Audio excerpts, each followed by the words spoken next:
Yes, guys, welcome back to the channel for another live stream. And in today's one, we are going to be reviewing the week's action of Sky Bet League 2. Now, before I get these comments in the chat, there were midweek games. I'm not going to discuss the midweek games only because it's going to just make the stream way too long. So what I'll do is I won't ever review the midweek games. I'll just do the ones at the end of the week on the Sunday. However, if I do have a Wednesday or a Tuesday free, then I will do it after the midweek games as well. But that'll probably be highly unlikely.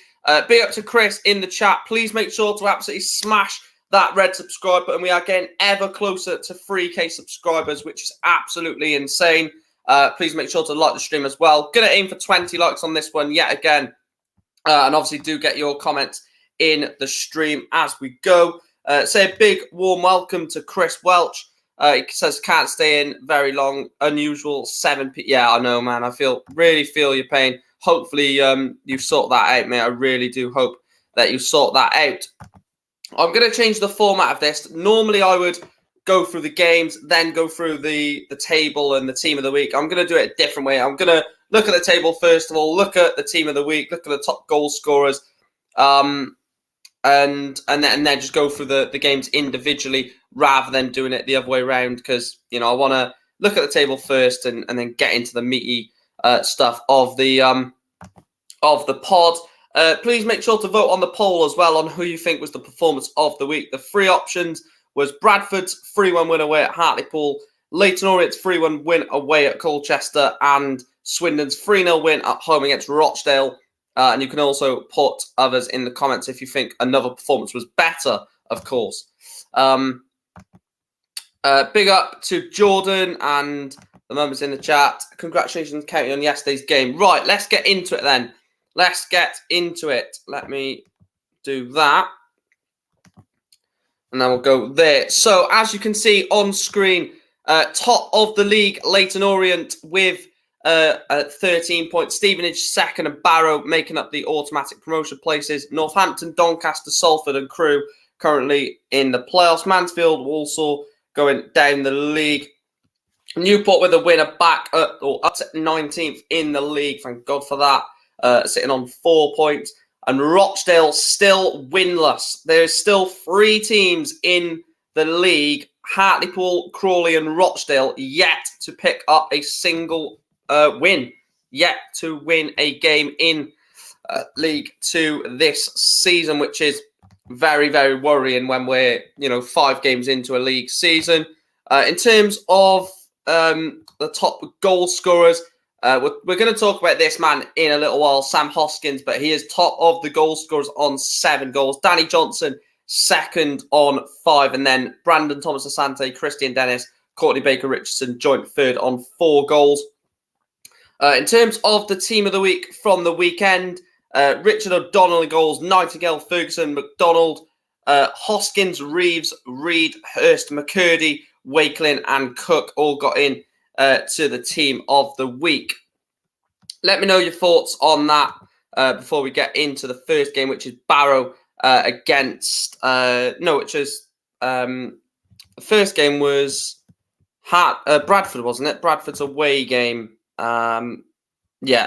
Which we'll go into that in a second, obviously. So let's just have a look at the comments again. So hi, big up says Luke. Don't know why the comments are freezing or taking ages to load. Irie again in the chat with the $5. Is it? Yeah, they are dollars, isn't they? Thank you ever so, or €5. $5 or euros. Thank you ever so much, Irie. She says a much needed win. I was worried when they were losing. Yeah, finally off the mark with a 1 in the wins column. Massive win for us. That was against Tranmere. Obviously, we'll discuss that when we get to that point. And the vote is looking in favour of Bradford's win against Hartlepool as it stands. Right, let's get into some actual reviewing because we've not even done that yet. And I am on a stream at 25 to 8. So I need to get quickly through this. So the first game, Hartlepool 1, Bradford City 3. We'll read the lineups. What was that? Yeah, the lineups. Ben Killip in goals, Ferguson, Lacey, Menyasi and Sterry as the back three. Silla, Featherstone, the captain, with Wes McDonald, Jack Hasty, Callum Cook, Josh Umrah. For Bradford, it was Harry Lewis in goals, Halliday, Platt, Critchlow, Noble, Rydall as the back four. Smallwood, the captain, alongside Alex Gilliard. Banks on the right, Angle on the left, Harry Chapman behind Andy Cook. In terms of the way the game went, it was a very quick start for Bradford City inside 6 minutes. Scott Banks opening the scoring for the Bantams, only for Jack Hasty to assist David Ferguson to equalise 11 minutes later. Went in at half-time at 1-1, and then Bradford passed the hour mark, a assist from Cian Harrott after only coming on the pitch for 1 minute, assisted Andy Cook to get his first of the afternoon, and then a Sonogo assist in the 92nd minute for Andy Cook to make it 3-1 to Bradford City in a massive away win for the Bantams. It's a big away win that for Bristol City, for Bradford City. Definitely not Bristol City. Great away win for Bradford City in that one to get another win under their belt. 3-1 win for Bradford City. I will just quickly run through the stats for you guys to pause it if you want to have a look at the stats. It looked like Bradford were the better team in large areas. Get your thoughts on each games as well in the chat. So obviously, let me know your thoughts on the Bradford game. If you do let me know your thoughts on a game, let me know obviously the game that you're on about, because I may whiz through these a lot quicker than usual. And I want to know exactly what game you're referring to when you're sort of reviewing it or analysing it. Next game, Barrow 1, Harrogate Town 0. It was Paul Farman in goals, Tyrell Warren, Sam McKelland, Niall Canavan, the captain, Patrick Brough, Robbie Gott, Sam Foley, Harrison Neal in the midfield three, with Whitfield on the left, Josh Kay on the right, Josh Gordon through the middle. Harrogate went Pete Jameson in goals, Melch, Hayes, Ferguson, Mattock as the three, Ramsey and Headley as the wing-backs, with Patterson, Osterfield and the captain Thompson as the midfield three, Luke Armstrong and Matty Daly through the middle. There was only one goal in this game, of course, and it was right before half-time. Josh Gordon from a Ben Whitfield assist getting Barrow off the mat right before half-time, and they managed to hold on for the entirety of the game to get a great 1-0 home win to continue their great start to the League Two campaign. There's obviously all the stats for the game. Massive win for Barrow, that massive win for Barrow to consistently win. They're just doing so well at the moment, Barrow, and it's really shocking to see. I must be honest, I didn't expect them to start the League Two season this sort of well, or this well. Didn't expect this. Look, when I previewed Barrow, I said they'll stay up, but it won't be. It won't be comfortable. I think they'll struggle, and they're proving me wrong. They are proving me wrong, and I didn't expect this from Barrow. Moving on to the next game, then. The next game. The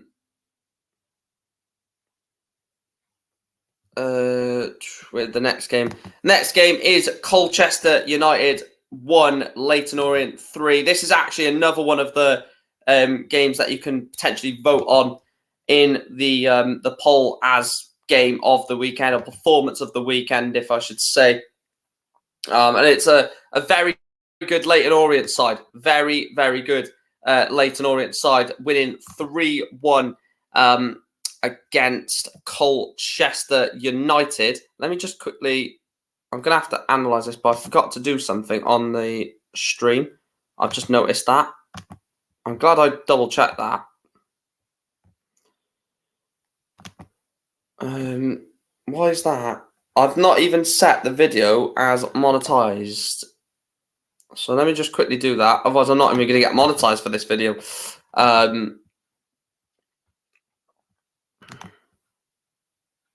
Right, there we go. There we go, we can carry on. So Colchester 1, Leyton Orient 3. Lineups then for Colchester is Sam Hornby in goals, Al Amin Kazim, Tom Eastman, Luke Chambers the captain, Cameron Cox, Marley Marshall sort of pivoting the midfield and the defence. Frank Newblay on the left. I doubt he was on the left. I think he must have been up front. Frank Newblay on the left on here. Hannant on the right. Newby and Chilvers make up the 4 sat behind Freddie Sears. Leyton Orient then, Lawrence Vigouroux in goals. Tom James, Beckles, Happ and Robert Hunt. Moncur, Idris El Mazouni and the captain Darren Prattley. Paul Smith on the left. Theo Archibald on the right with Charlie Kelman through the middle. In terms of the game then, it was a very poor start for Colchester. Within 16 minutes, it was their captain, Luke Chambers, putting the ball into his own net to give Leyton Orient a 1-0 lead at half-time. Their lead was then doubled in the 77th minute. They had to wait over an hour for the second goal. It was Theo Archibald from a Paul Smith assist. And then in the 90th minute, Rob Hunt from fullback put a lovely ball into Charlie Kelman to make it 3-0. And then in the 96th minute, a consolation goal for Colchester United. Assist from Frank Newblay, giving Noel Chilvers the goal for the U's to get back. It took to get a consolation back. Finished 3-1. Obviously, there are the stats again. Again, poor result there for Colchester. I'd probably believe. Yeah, that's a poor result. Against the Leyton Orient side, who are obviously a good side, you'd probably expect Colchester to put a bit of a better fight up than a 3-1 home defeat, especially when you're at home. But like I said, Leyton Orient are a tough side, the top of the league, and they're playing some very nice football at the moment. Next game then was Crawley Town 0, AFC Wimbledon 2. Lineups for this one: Corey Adai in goals, Toby Omaloy, Tony Craig and Emmanuel Adeboli as the back 3. Mazid Ogumbo as the left wing back with Jake Hassantala right wing back. Powell and Jenks in midfield with Balagazi, Tom Nichols as the captain and Ashley Naderson through the middle. Nick Tsanev, Will Nightingale, captain Alex Pearce, Lee Brown as the back 3 for Wimbledon with Chris Gunter, Curry as the wing backs. Marsh, Chislett and Magoma sat behind Young Coombs and Josh Davison. Very, very good away win for AFC Wimbledon. Started in quick fashion with Nathan Young Coombs scoring inside 15 minutes with a Josh Davison assist. And then it was, first 15 of the half, and then, right before half time, Ethan Chislett made it 2-0 to AFC Wimbledon to go 2-0 up at the break. A massive, massive goal that right before half-time to double your lead. And then just before the hour mark, Tony Craig got sent off for a foul. And Dom Telford did manage to get a few minutes, only 4, but Dom Telford managed to get 4 minutes back from injury for Crawley. So that's a positive for Crawley Town to get Dom Telford back. And for them, hoping that he's going to, fire the goals that will have a decent season for Crawley this season. Look, I'm not going to say anything bad about Dom Telford, but look, he's still not scored for Crawley. I know he's been injured, but it's going to be a big few games for Dom Telford now. If he still doesn't score by, the end of September potentially, which is 2 whole months, that is worrying. That is worrying for Dom Telford and for Crawley going forward. Next game then was Crewe Alexandra 2, Northampton 2. A very good game at Gresty Road. The lineups for this then, again, Arthur Okonkwo in goals. Mellor, the captain, offered Rod McDonald and Zach Williams. Tariq Owakwe and Connor Thomas as the double pivot. Daniel Ajay, left wing. Lachlan Brook, right wing. Callum Ainley sat behind the in-form Courtney Baker-Richardson for Crewe Alexandra. For Northampton, again, Lee Burge in goals. Harvey Lintert, Tyler McGlaw, captain John Guthrie and Ali Koike. McWilliams as the sort of holding midfielder. Mitch Pinnock, Kieran Berry, Mark Leonard, unbelievably in-form Sam Hoskins and Danny Hilton up front. 2 very good players in this game, I must say. So the game then started within the 20. The first goal came in the 26th minute. Courtney Baker-Richardson with an absolute screamer of a goal to give Crewe Alexandra a 1-0 lead inside the 26th minute. And it was then 15 minutes later that Courtney Baker-Richardson doubled his and Crewe Alexandra's lead or tally for the day with a Callum Ainley assist. And Sam Hoskins, the man in form, with a goal right before half-time to give Northampton a massive chance in the game and a massive chance of turning it around and winning the game. And that's exactly what they did in the 97th minute of the game. With 6 minutes added time, Sam Hoskins in the 97th minute got the point for Northampton. 97th minute equaliser for Sam Hoskins takes him on to 7 goals this season and gains a big point for Northampton. Obviously, those are the stats. Big point for Northampton. He said Southampton, definitely not. Big point for Northampton in that one. Moving on to the next game then. Doncaster Rovers taking on Salford City. A 2-1 win for Rovers in this one. I wasn't expecting this. I thought potentially Salford were going to, win after the great form of beating us, and thought they were going to continue that. In goals for Doncaster was Jonathan Mitchell, with Maxwell, Noyle, Anderson and Roshawn Williams as the back four. Harrison Biggins and the captain Adam Clayton as the double pivot. Kyle Hurst, right wing. Tommy Rowe, left wing. Lee Tomlin sat behind George Miller. For Salford, it was Tom King in goals. Jason Lowe, Theo Vassell, Ryan Leake as the back three. Luke Bolton, right wing back. Ibu Toure, left wing back, with Ryan Watson and Elliot Watt as the centre midfield with the wing backs. Matty Lund sat behind Callum Hendry and Brandon Thomas Asante. In terms of the way the game went, it was a very quick start for Salford City. Brandon Thomas Asante scoring inside 10 minutes to give the visitors the lead, and Kyle Hurst in the first minute of 7 added minutes in the first half levelled it up from an Adam Clayton assist to level up the game. And just past the hour mark, Kyle Hurst was assisted by a Lee Tomlin pass to gain all 3 points for Doncaster at home again at the Keep Moat.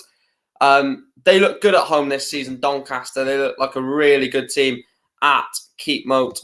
I will quickly show you the stats and then I'll look at the comments. But like I said, a great home win for Doncaster Rovers, considering they were pretty much under the cosh against Salford in that game. And yeah, a massive 2-1 win for Doncaster.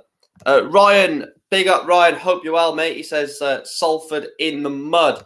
Well, I wouldn't say that just yet, considering Salford are up there.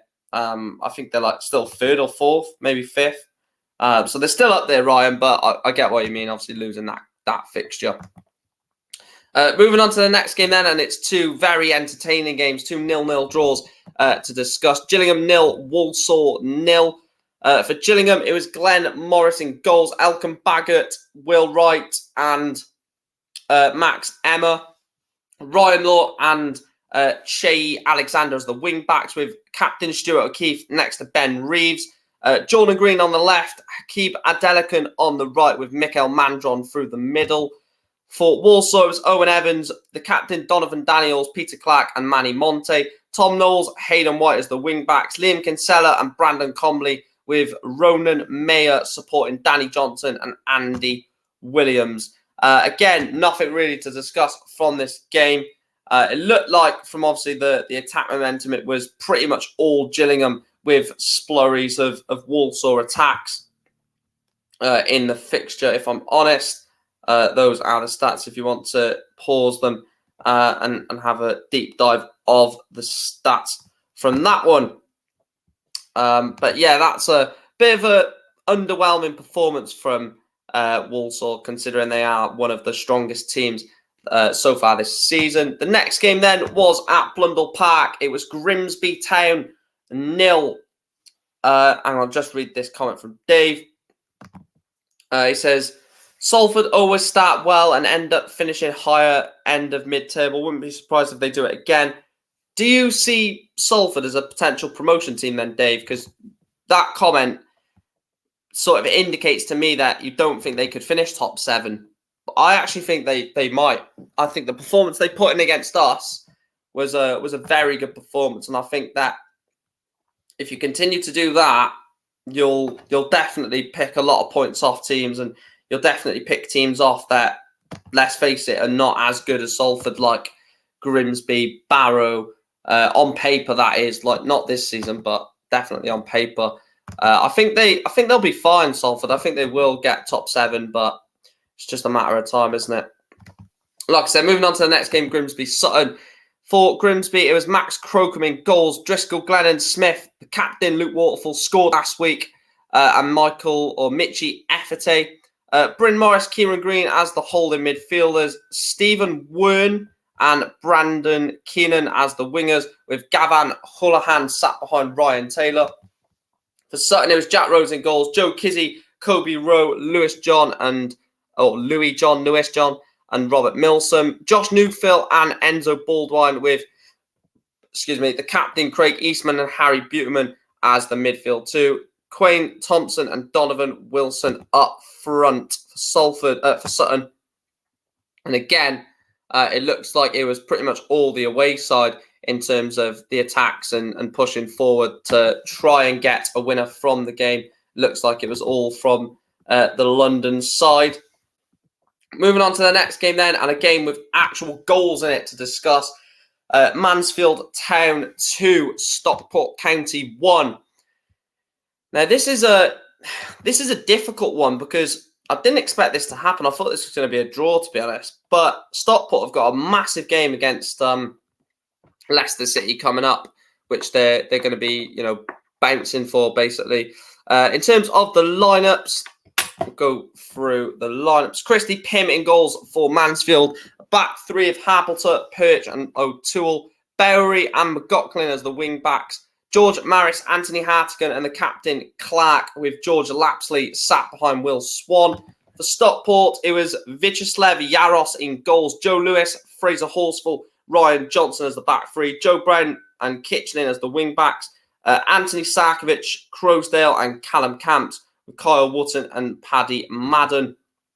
We've actually got some goals to talk about in this one. And the game did actually start all... cannot speak.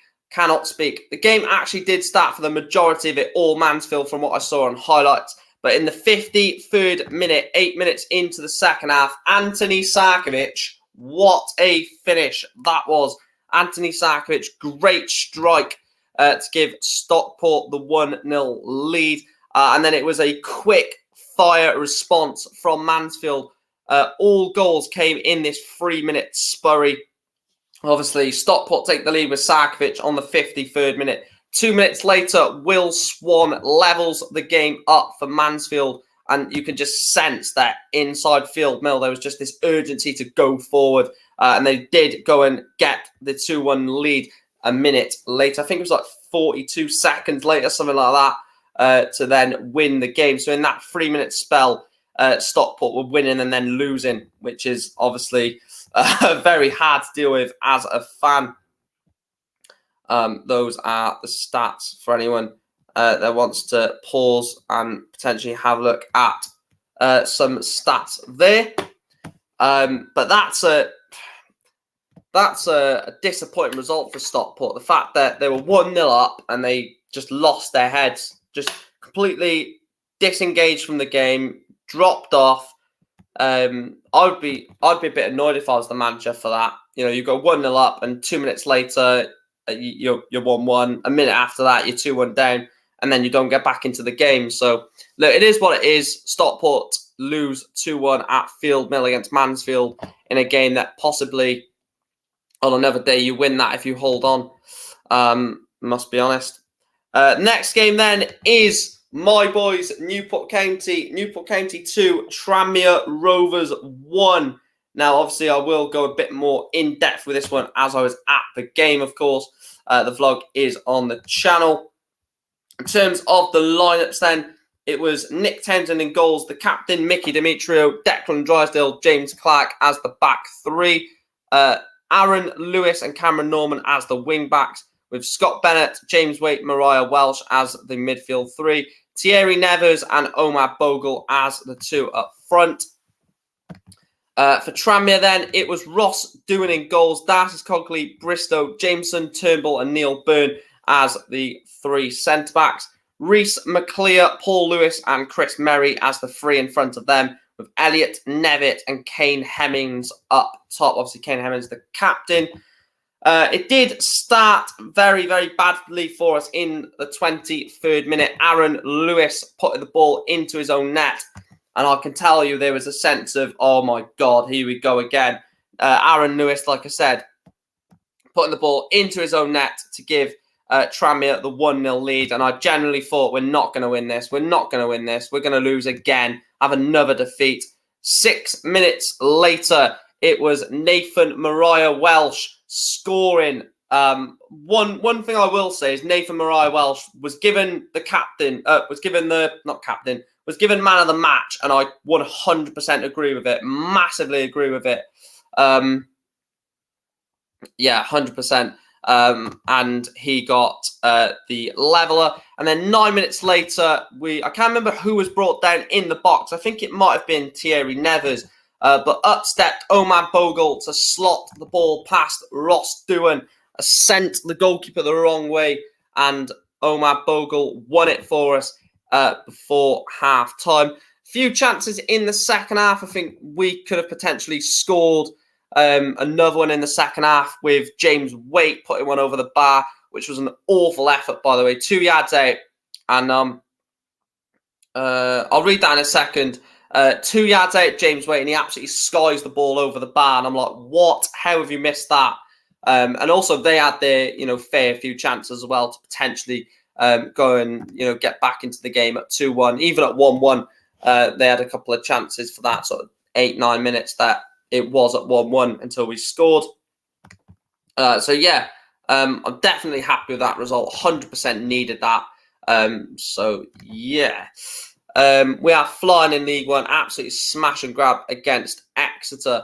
I'm guessing you're a Cheltenham fan then, because obviously Cheltenham won away at Exeter at the weekend. You did get beat by Exeter 7-0 if you are a Cheltenham fan. That was not a good day to be a Cheltenham fan. I know obviously it's the Carabao Cup and doesn't really define your season or anything like that, but to lose 7-0 in any game is annoying. Don't know why that's refreshed, but we'll go back to review the rest of the games. Why has that done that? Right, bear with me, guys. It does this all the time. I think it's when you're on the site for that long, it just refreshes. Right, this game we was on. The penultimate game, like I said, is Stevenage 2, Carlisle United 1. A fantastic start to the League 2 season for Stevenage. Very, very solid start for them. And it was a 2-1 win against Carlisle. In goals, Tae Ashby Hammond, Carl Piergiani, the captain, Terence Van Kooten and Dan Sweeney as the back three, Max Clark and Kane Smith as the wing backs, with Jake Reeves and Arthur Reed in the midfield two. Danny Rose on the right, Jordan Roberts on the left, Luke Norris through the middle. In terms of Carlisle's team, it was Thomas Holy in goals, Finn Back, Ellis, the captain, Whelan Mellish and Jack Armour, with Jordan Gibson, Callum Guy, Jaden Harris through the mid three, and then Omari Patrick, and the main man up front, Christian Dennis, playing up front for Carlisle again. It was a very quick start for inside the first 20 minutes of the game. Kane Smith scoring for Stevenage to take it 1-0. And then a few minutes before half-time, Max Clark converted a Kane Smith assist to make it 2-0 to Stevenage and probably putting Carlisle United out of sight. However, right before half-time in the second minute of added time, Christian Dennis from a Jordan Gibson assist got Carlisle right back into it, but they couldn't find an equaliser to gain something from the game. So the first defeat of the season for the Cumbrians under Paul Simpson. Nothing to be, angry about, considering they've had a very good start. Not many people predicted Carlisle to make this start to the League Two season, including me. I didn't expect this from Carlisle United and Paul Simpson. And the last game of the game week then was Swindon Town 3, Managerless Rochdale 0. Rochdale, of course, sacked Robbie Stockdale on Thursday. Still haven't got, obviously, a manager in. Not too sure who that manager will be that Rochdale bring in, but I might do a video on it when they do appoint the new manager, seeing as I've done it for Robbie Stockdale. But for this game then, Swindon Town 3, Rochdale 0. Starting 11 for both teams was Solomon Bryn, Blake Tracy, Angus McDonald, Thomas Clayton, the back three for Swindon, Saidu Khan and Ronan Darcy as the wing-backs. Great signing, Ronan Darcy. Lewis Reed, Ben Gladwin as the midfield two. Johnny Williams on the left, Harry McCurdy on the right with Jacob Wakelin up front. For Rochdale, Richard O'Donnell in goals, Femi Sarike, Ben Nelson, captain Ethan Ebanks Landell with Cameron John as the left back. Liam Kelly, Tumani Diagora and James Ball. Devante Rodney on the right, Abraham Adoy on the left, Ian Henderson through the middle. In terms of the way of the game, it was a very, very quick start from Swindon Town. Jacob Wakelin scoring inside the first minute to give Swindon a very, very impressive start. And then Jacob Wakelin turned provider for Johnny Williams 5 minutes into the second half. The Welsh international making it 2-0 to the hosts. And then 9 minutes from time, an Aguilar assist setting up Harry McCurdy to get another goal for his campaign to seal a 3-0 win for Swindon Town. Harry McCurdy is obviously a big part for Swindon going forward, and definitely is someone to keep an eye on for Swindon Town this season. And a massive result for Swindon, 3-0 home win against Rochdale. But Rochdale again are in the rout at the moment. They just can't get out of this bad form. 5 defeats in the league. They are in the Carabao Cup second round against Sheffield Wednesday, to be fair, but very poor start to the season. And that's where we're going to end this, guys. We have gone through each of the games that were played on this weekend, this match day fixture. Like I said, it is a bit of a shorter one today because I have got to get ready to go on another stream. But like I said, some very good results in there, some bad results, some shocks as well. Newport finally getting their first win of the season. Managerless Rochdale still without a win. Crawley and Hartlepool the same, yet to pick up any wins this season. Hopefully for one of them, they can pick it up soon because they don't want to become winless, 6, 7, 8, 9, 10 games into a season. But like I said, guys, if you have enjoyed this live stream, please make sure to drop it a like. Please do make sure to hit that subscribe button. We are getting ever closer to that 3,000 subscriber mark, and I really cannot wait to hit that. Like I said, like, share, and subscribe. In terms of the vote, the highest vote was Bradford's performance against Hartlepool and Swindon's performance against Rochdale, both 27% of the vote. Like, share, and subscribe, guys. Your support is absolutely phenomenal. I will see you in another video, which is Tuesday, a matchday vlog. Newport County take on Portsmouth at Rodney Parade in the Carabao Cup second round, and I will speak to you guys shortly. Thanks for watching and enjoy the video.